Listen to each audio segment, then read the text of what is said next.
Baiklah, assalamualaikum warahmatullahi wabarakatuh. Sebelumnya saya informasikan dahulu kepada teman-teman mungkin yang baru melihat channel ini, oke. Kalau seandainya channel ini tembus di 2000 subscriber, saya akan berikan giveaway sebesar 1 juta rupiah kepada subscriber setia channel ini tentunya. Dan juga teman-teman yang bermasalah sama pinjaman online, oke. Jadi yang baru melihat channel ini silahkan teman-teman subscribe dan like-nya, siapa tahu ini menjadi manfaat dan juga berkah untuk kita bersama-sama. Amin amin ya rabbal alamin. Baiklah, langsung saja kita kembali ke pembahasan masalah pinjaman online. Hari ini ada informasi terbaik, semoga saja pinjaman online ini kedepannya benar-benar diberikan regulasinya sama pihak OJK supaya tidak bisa menurunkan DC pinjolnya lagi kepada pihak masyarakat. Kenapa? Karena inilah biang keladi, biang kerok semuanya permasalahan di Indonesia ini masalah pinjol adalah DC pinjaman online. Mereka yang akan menakut-nakuti para nasabah, mengatakan ingin mendatangi ke rumah, ke kantor ataupun dimanapun Anda berada. Ini sangat-sangat mengganggu. Kenapa saya katakan sangat mengganggu? Karena yang namanya manusia mempunyai rasa takut, rasa rasa malu, rasa apalah itu ya pasti malu. Kalau mereka datang ke rumah itu teman-teman semuanya, saya katakan memang pasti yang pertama adalah malu, malu sama teman-temannya ataupun sama keluarga, sama tetangga. Dilihat kok ada orang-orang datang ke rumah rame-rame mau nagih apa seperti ini seperti itu, yang manusiawi juga, semua orang pasti ada yang namanya rasa malu, Jadi tidak usah lepas dari ini juga teman-teman, tidak usah terlalu dikhawatirkan ataupun dicemaskan juga. Semoga saja ini bisa menjadi pertimbangan para pihak OJK yang bertanggung jawab di sana, bapak-bapak yang terhormat di sana. Semoga saja memberikan aturan terbaru bahwasanya pinjaman online tidak boleh lagi menurunkan DC pinjol, karena ini sangat meresahkan, Yang namanya pinjaman online, kita meminjam secara online, seharusnya penagihannya juga secara online, jangan secara offline ataupun datang ke rumah-rumah. Itu namanya seperti orang meminjam di pinjaman yang offline konvensional seperti meminjam uang di bank, Tetapi saya katakan di sini, kenapa harusnya seperti itu? Sebenarnya teman-teman semuanya, kalau mereka menagih lewat aplikasi ataupun lewat WhatsApp ataupun lewat email masih bolehlah kita, Kalau sudah sampai ke rumah-rumah ini sangat mengganggu, sangat-sangat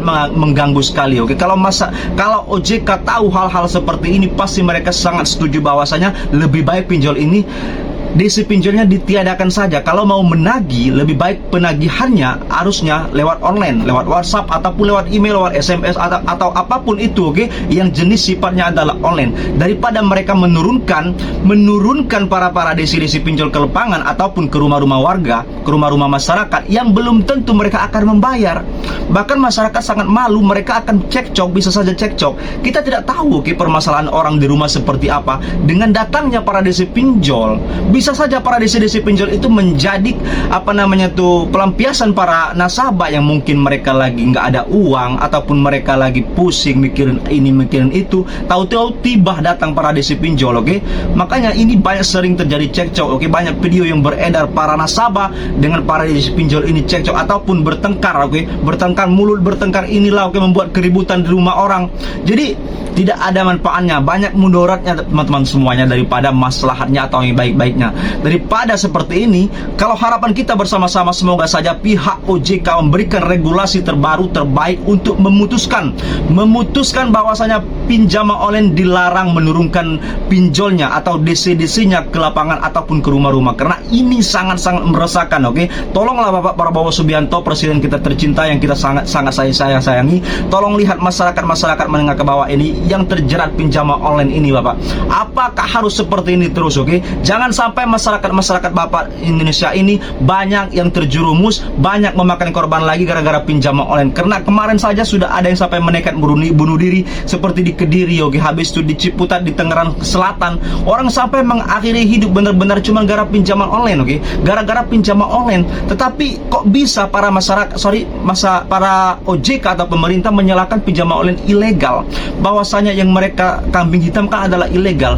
Apa mereka tidak melihat bahwasanya yang ilegal atau yang legal resmi OJK itu sama saja, Sama saja. Cara penagihannya kebanyakan banyak yang kasar daripada pinjaman online yang resmi OJK. Mereka tidak tahu bagaimana, atau mereka tutup mata, tutup telinga. Saya tidak tahu kok bisa para OJK, orang-orang penting di sana tidak melihat, tidak meng-cross check ataupun melihat mana yang benar, mana yang salah. Ini sudah sangat keterlaluan. Kalau mereka tahu mereka akan pasti sangat marah. Tetapi kita tidak tahu, kok bisa mereka tidak tahu, oke? Selalu menyalahkan yang ilegal, yang ilegal. Coba lihat dampak yang legal atau resmi OJK ini banyak juga, banyak sekali, bukan banyak juga, banyak sekali, banyak banget, oke? Orang-orang yang melaporkan pinjol A, pinjol B, pinjol C, pinjol D, yang cara penagihannya sudah di luar batas, sudah tidak manusiawi lagi. Apakah ini harus diberi pelajaran ataupun dicabut izinnya? Kita semoga saja OJK kedepannya menjadi sangat tegas dan berkontribusi untuk masyarakat Indonesia menjadi lebih baik. Amin, amin ya rabbal alamin. Ini saja yang bisa saya sampaikan. Kurang lebihnya juga sama. Assalamualaikum warahmatullahi wabarakatuh. Terima kasih, berjumpa lagi esok hari.